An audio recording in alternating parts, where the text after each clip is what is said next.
ഈ കഴിഞ്ഞ ദിവസം ഡൽഹിയിൽ കേന്ദ്ര കമ്മിറ്റി കഴിഞ്ഞിട്ട് എം.എ. ബേബി ഒരു പത്രസമ്മേളനം നടത്തി. ഓർക്കുന്നോ? അദ്ദേഹം സൈദ്ധാന്തിക ഭാഷയിൽ തന്നെ പല കാര്യങ്ങളും പറഞ്ഞു. അദ്ദേഹം ജനങ്ങളോട് വിനയത്തോടു കൂടി പെരുമാറുന്നതിൽ നമ്മുടെ നേതാക്കൾക്ക് വീഴ്ച പറ്റി. അതുകൊണ്ട് ഭാഷ നമ്മുടെ ഭാഷാ പ്രയോഗം വളരെ നമ്മുടെ ഈ എന്താണ് നാടൻ ചില പ്രയോഗങ്ങൾ ശരിയായി. അതുകൊണ്ട് നിങ്ങൾ എന്ത് ചെയ്യണമെന്ന് ചോദിച്ചാൽ നിങ്ങൾ വളരെ വിനയത്തോടെ ജനങ്ങളെ അടുത്ത് ഇടപഴകണം, അവരുടെ ആവശ്യങ്ങൾ ചോദിക്കണം, അവർക്ക് എന്താണ് വേണ്ടതെന്നുള്ളത് ചോദിക്കണം, അവരോട് അടുത്ത് ഇടപഴകണം, നമ്മൾ അവർക്കൊപ്പം ഉണ്ടെന്നുള്ള തോന്നൽ വരുത്തണം എന്നാണ് അദ്ദേഹം മുമ്പൊരിക്കൽ ഓർമ്മയുണ്ട്. കുറെ നാളും മുമ്പ് ഇലക്ഷന് മുമ്പോ മറ്റൊരു സർവേക്ക് പോയവരും ഇത് ശ്രദ്ധിക്കണമെന്ന് പറഞ്ഞിട്ടുണ്ടായിരുന്നു. സർവേക്ക് ചെന്നപ്പോൾ നാട്ടുകാർ ചൂലെടുത്ത് പക്ഷെ പറഞ്ഞു വിനയത്തോടെ പെരുമാറണം, നിങ്ങളെ ചീത്ത വിളിച്ചാലും നിങ്ങൾ ക്ഷമയോടെ അവിടെ ഇരിക്കണം. കാരണം ഈ ചീത്ത വിളിക്കുന്നത് നമ്മുടെ രാഷ്ട്രീയ എതിരാളികൾ ഇവരെ പറഞ്ഞ് തിരിപ്പിച്ച് വെച്ചതുകൊണ്ടാണ്. അങ്ങനെ അല്ല, ഞങ്ങൾ ഇങ്ങനെയാണ്, ഞങ്ങൾ വളരെ മാന്യന്മാരാണ് എന്ന് സംസാരിച്ച് മാന്യമായി മൃദുവായി സംസാരിച്ച് ബോധ്യപ്പെടുത്തണമെന്നാണ് അന്ന് പറഞ്ഞത്. അതിന് വലിയൊരു മാതൃക കാണിച്ചു. ഒരു വീട്ടിലേക്ക് ചെല്ലുന്നു, അവരുടെ അവിടെ നിന്ന് ഭക്ഷണം വിളമ്പി കഴിക്കുന്നു, എന്നിട്ട് അദ്ദേഹം ആ പാത്രം മുഴുവൻ കഴുകി വയ്ക്കുന്നു, എന്നിട്ട് തിരിച്ചു പോകുന്നു. ആ ഒരു മാതൃക കണ്ടപ്പോഴത്തേക്ക് എല്ലാവരോടും പറഞ്ഞു, നമ്മൾ അതൊരു വലിയ വിവാദമായല്ലോ. നമ്മൾ ആരായാലും വീട്ടിൽ ബേബിയുടെ പണ്ട് തൊട്ടേയുള്ള ശീലമാണ്, എവിടെയെങ്കിലും ചെന്ന് ആരെങ്കിലും ഭക്ഷണം കഴിച്ചു കഴിഞ്ഞാൽ അപ്പം പാത്രം കഴിയുന്നു. അപ്പോൾ ഒരു ചോദ്യം വരുന്നു, ഇങ്ങനെ ഹോട്ടലിൽ ഭക്ഷണം കഴിച്ചാലും ഇങ്ങനെ അതായത് ഇങ്ങനെ ഈ ഭക്ഷണം എല്ലാം കഴിച്ച് എല്ലാവരുടെയും പാത്രം കഴിയുക. അതെ, അത് സ്വപ്നക്കൂട് സിനിമയിൽ പിന്നെ കൊച്ചിനേനി വന്നിട്ട് തുണി അലക്കുന്ന, അതായത് എന്റെ തുണി ഞാൻ എവിടെ ചെന്നാലും ഞാൻ തന്നെ അലക്കും എന്ന് പറഞ്ഞ് അദ്ദേഹം അവിടെ പാട്ട് പാടിക്കൊണ്ട് ഗാന്ധിജി പറഞ്ഞിട്ടുണ്ടായിരുന്നു, അവനവന്റെ വസ്ത്രങ്ങൾ അവനവൻ കഴുകണമെന്ന് പറഞ്ഞിട്ടുണ്ട്. എന്ന് പറഞ്ഞ പോലെ അദ്ദേഹം പാർട്ടി പ്രവർത്തകരോട് പറഞ്ഞു, നമ്മൾ ഇങ്ങനെയുള്ള ഒരു രീതികളിലൂടെയാണ് ഈ ആൾക്കാരുടെ മനസ്സിലേക്ക് കടന്നു ചെല്ലേണ്ടത്. എങ്ങനെ ചെല്ലണം? നമ്മൾ വിനയത്തോടു കൂടി ചെല്ലണം. അപ്പോൾ ഇന്നൊരു ട്രോള് ശ്രദ്ധയിൽപ്പെട്ടു. ആ ട്രോള് വളരെ രസകരമാണ്. അതിനെക്കുറിച്ച് നമുക്ക് പറയാതിരിക്കാൻ പറ്റത്തില്ല. എം.എ. ബേബി CPM-ൻ്റെ ദേശീയ ജനറൽ സെക്രട്ടറിയാണ്. അദ്ദേഹം അവിടെ ആഹ്വാനം ചെയ്യുകയാണ് നേതാക്കളോട്, നിങ്ങളെല്ലാവരും ഇവരോട് വിനയത്തോടെ പെരുമാറണം.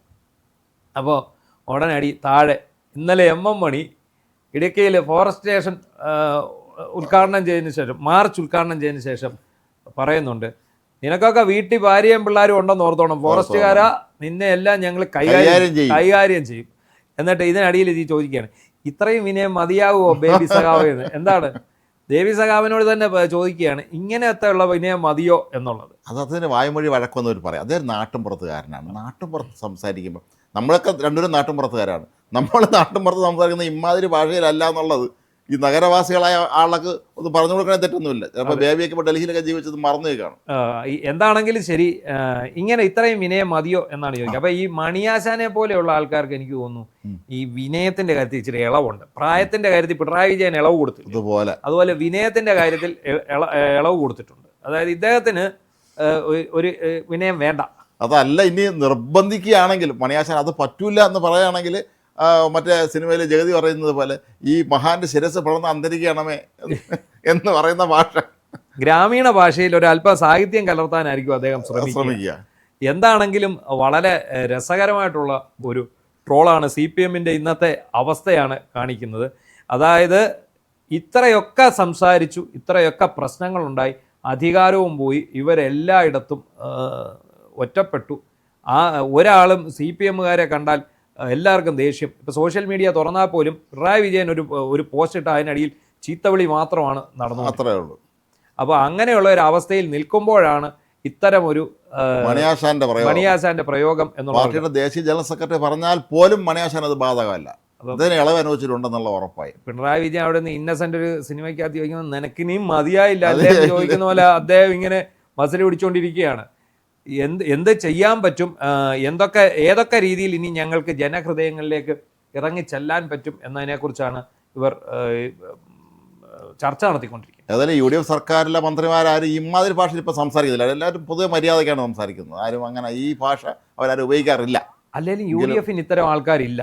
ഇവർ അങ്ങോട്ടും ഇങ്ങോട്ടും പറയുന്നുള്ളൂ. പണ്ട് ഓർക്കുന്നില്ല, കെ സുധാകരൻ, VD സതീശൻ കുറെ സമയത്തേക്ക് താമസിച്ചപ്പോഴത്തേക്ക് ഇയാള് എവിടെ പോയി കിടക്കുകയാണെന്ന് ചോദിച്ച് അത് ഫ്രണ്ടിൽ ക്യാമറയും ഓണ്, മൈക്ക് ഓണാണെന്നുള്ളത് ഓർക്കാതെയാണ് അത് പറയുന്നത്. ഇത് മിക്ക ചാനലുകളും ലൈവായിരുന്ന കാരണം അദ്ദേഹത്തിൻ്റെ ആ മണിപ്രവാളം ഈ ലോകം മുഴുവൻ കേട്ടു. അതെ, പണ്ട് നമുക്കറിയാം കോൺഗ്രസിൻ്റെ സമ്മേളനം നടക്കുമ്പോൾ തമ്മിലടിയാണല്ലോ. ഇവർ മുണ്ടഴിക്കാണ് വ്യവസ്ഥയുടെ പരിപാടി. എല്ലാവരും മുണ്ടുന്നവരായതുകൊണ്ട് പരസ്പരം മുണ്ടടിക്കലായിരുന്നു ഈ പണി. ഇപ്പൊ അതൊക്കെ നിന്നു, മുണ്ടടിക്കലൊക്കെ കുറഞ്ഞു പോകും. അവരെ പണ്ട് ഈ ശരത്ചന്ദ്ര പ്രസാദിന് രാജ്മോഹൻ ഉണ്ണിത്താനെ അല്ലയോ മുണ്ടഴിച്ചത് അവിടെ. പിന്നെ നമ്മുടെ ഇന്ദിര ഇവിടെ പ്രിയദർശിനി പ്ലാനറ്റോറിയത്തിൽ PMG അവിടെ എത്തിയപ്പോൾ മുണ്ടഴിച്ചു എന്ന് പറഞ്ഞാൽ നമ്മളാ വിഷ്വൽ ഇപ്പോഴും മനസ്സിൽ ഇങ്ങനെ നിൽപ്പുണ്ട്. ഒരു ഓമിനി വാനിൽ, ഒരു നീല ഓമിനിയാണെന്ന്, ഓമിനി വാനിൽ രണ്ടിരിക്കുന്നു, മത്സരിച്ച് അപ്പുറത്ത് വരെ മുണ്ട് വലിച്ചു കയറി അട്ടിച്ച് കയറി ആ വണ്ടി വാനിനകത്ത് കയറ്റി. തിരുത്തൽവാദികളാണല്ലേ? ആ തിരുത്തൽവാദത്തിന് പോയി.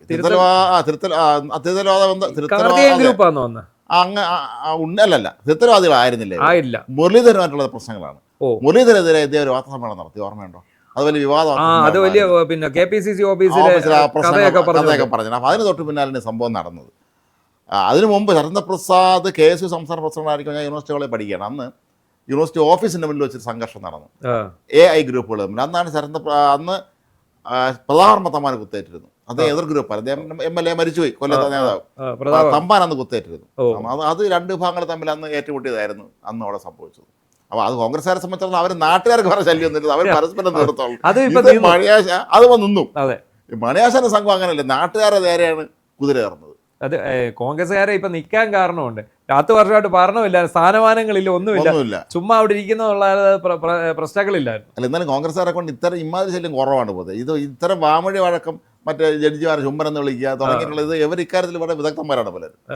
അപ്പൊ ഏതായാലും മണിയാശാനെ വിനയം പഠിപ്പിക്കാൻ ഇറങ്ങുമോ?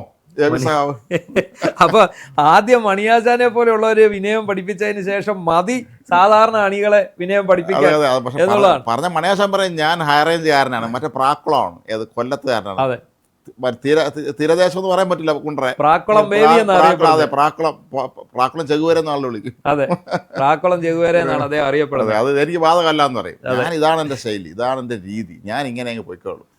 അല്ല, ഇപ്പൊ ഇതിനെക്കുറിച്ച് പറയുമ്പോഴേ ഇപ്പൊ ഇങ്ങനെ ഒരു സംഭവം ബേബിയുടെ ശ്രദ്ധയിൽപ്പെടുത്തുക എന്ന് വിചാരിക്കുക. ഏതാ മണിയാശാൻ എന്താ ഇങ്ങനെ പറഞ്ഞു, നിങ്ങൾ വിനയത്തോടെ പെരുമാറാൻ പറഞ്ഞിട്ട് അദ്ദേഹം ഇങ്ങനെയാണല്ലോ പറയുന്നത് എന്ന് പറയുമ്പോൾ ഈ MA ബേബിയുടെ പ്രതികരണം എന്തായിരിക്കും? MA ബേബി എന്ത് പ്രതികരിച്ചാലും മണിയാശാൻ പിറ്റേന്ന് അതിനേക്കാൾ കൂടിയ 4 എണ്ണം അങ്ങ് പറയും.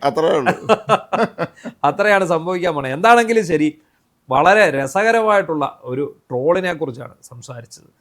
എന്തായാലും വളരെ മണിയാശാൻ ഈ മാർക്സിസ്റ്റ് പാർട്ടിയിലെ ഈ ഒരു വളരെ ഗൗരവതരമായ ഭീകരാവസ്ഥയ്ക്കിടയിലും ചില തമാശകൾ പൊട്ടിച്ച് അദ്ദേഹം സംഗതി കുറച്ച് ലൈറ്റാക്കി നോക്കുന്നുണ്ട് എന്ന് തന്നെ വേണം കരുതാൻ.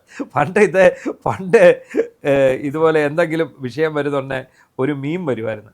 അത് എന്താണെന്ന് ചോദിച്ചു കഴിഞ്ഞാൽ മണിയാശ ഇങ്ങനെ മുണ്ടും മടക്കുന്നുണ്ട്, കൈ ഇങ്ങനെ കൊണ്ട് ഡാം തുറന്നു വിടട്ടെ. അതെ, അങ്ങനെ ഒരു ചോദ്യം വരുന്ന ഒരു മീം ഉണ്ടായിരുന്നു. അദ്ദേഹം മന്ത്രിസ്ഥാനം ഒഴിഞ്ഞതോടെ അതിൻ്റെ ഒരു പ്രസക്തിയും നഷ്ടപ്പെട്ടു പോയി. എന്താണെങ്കിലും ശരി, പ്രാക്കുളം ചെകുവേര അടക്കമുള്ള ആൾക്കാർ ഈ മണിയാശാന്റെ വിനയ തുന്തിതമായ ആ വാക്കുകൾ കേട്ട് ഇപ്പോൾ രോമാഞ്ചം കൊള്ളുകയായിരിക്കണം.